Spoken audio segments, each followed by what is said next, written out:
Gaëtan Mons, bonjour. Vous êtes Bonjour. assistant social aux services sociaux des quartiers 1030, donc qui est une ASBL à Scarbeck. Vous faites aussi partie du collectif Travail social en lutte et vous avez écrit une carte blanche, il y a 200 personnes qui ont signé une carte blanche pour dénoncer en fait la numérisation et par la même occasion la fracture numérique des différents services. Aujourd'hui, vous, dans votre quotidien d'assistant social, qu'est-ce que ça implique, cette numérisation accrue des services? Alors, la numérisation des services, il faut bien se dire elle a commencé il y a bien longtemps et on sent l'impact, en tout cas, sur les personnes qu'on aide au jour le jour. C'est des personnes qui on parle beaucoup aussi d'illectronisme, pour faire le parallèle avec l'illettrisme, dans une société de l'écrit, des personnes ont du mal à s'en sortir. Dans une société du numérique, beaucoup de personnes aussi ont du mal à s'en sortir. On parle, le baromètre de l'inclusion numérique en 2020 parle de 40% de la population belge qui est à risque d'exclusion numérique. Donc, c'est quand même énorme. Là-dedans, il y a environ 10% de personnes qui sont même pas équipées et 30% de personnes qui n'ont pas les compétences pour pouvoir effectuer ces démarches. Aujourd'hui, Oui. quand on vient vous voir, par exemple, est-ce qu'il y a des gens qui viennent vous demander en fait de l'aide pour pouvoir se connecter à certains services, à leur banque ou peut-être même à la commune, parce que aussi, surtout avec le Covid, il y a eu quand même du télétravail, les services à la population parfois ont été fermés. Ça, c'est vraiment quelque chose que vous rencontrez dans votre quotidien?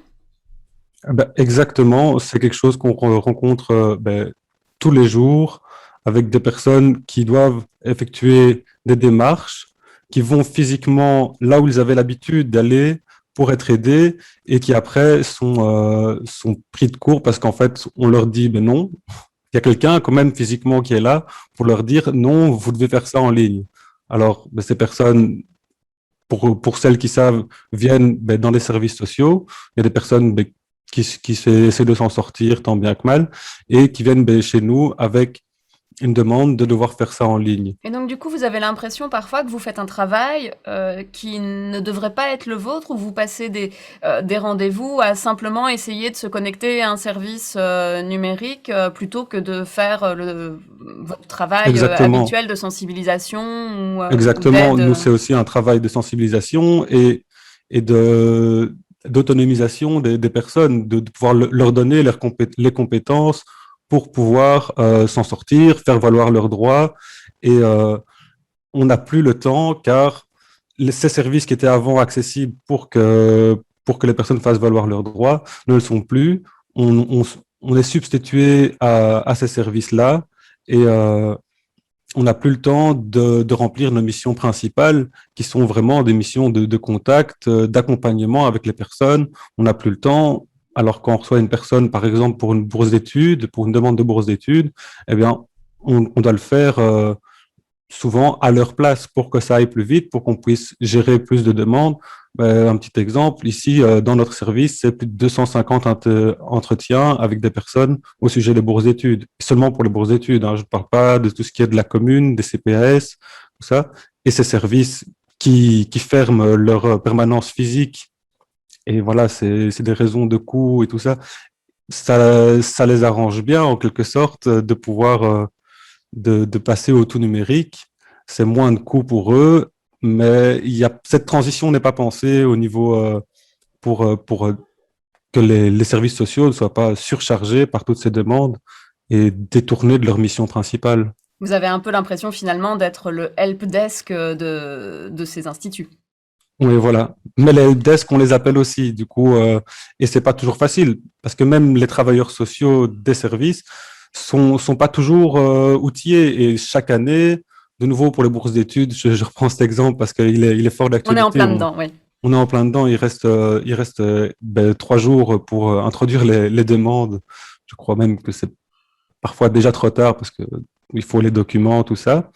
Eh ben, je, c'est assez compliqué parce que chaque année, les systèmes changent aussi. Donc, chaque année, nous, on doit se remettre à jour par rapport à ça. Il y a des nouveaux documents qui sont demandés, il y en a d'anciens qui ne le sont plus demandés.